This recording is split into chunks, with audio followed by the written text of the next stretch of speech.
Mən deyirəm ki, Peyğəmbərin balası şəhid olub. Bunun üçün mənə Quran ayəsi lazım deyil. Mən o qədər küt deyiləm ki, mən başa düşməyim ki, Peyğəmbərin balasını şəhid eləyiblər. İnsanlıq faciəsi yaşanılıb. Mən onu yad eləməyim. Yəni mən bu qədər kütəm. Yəni insan bu qədər tənəzzül eləyir ki, bunu başa düşmür. Bunu insana demək lazım deyil ki, bir insan bunu başa düşür. Bir insan əgər normal düşüncə sahibidirsə, bunu bilir ki, buna görə bizə ayə lazım deyil, bizə hədis lazım deyil. Biz nə edirik? Biz Əhl-i Beytə öz hörmətimizi göstəririk. Onlar bizim nicat verənlərimizdir.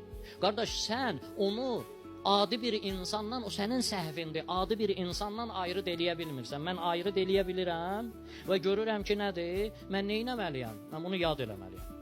Mən şəhidin məqamını bilirəm, deyirəm ki, şəhidlərimizi yad eləyək. Mən faciənin acısını, onun o faciədən doğacaq, onu anmaqdan, onun üçün ağlamaqdan doğacaq intiqam hissini mən başa düşürəm.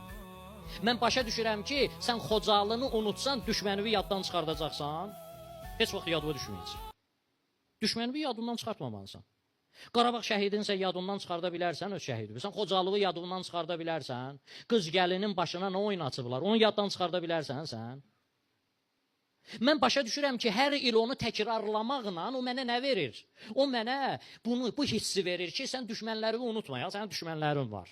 Bunlar səndən bu oyunu çıxardıblar. Gələcək nəsillər bunu yaddan çıxartmasınlar, bilsinlər tarixlərini, dəfn eləməsinlər.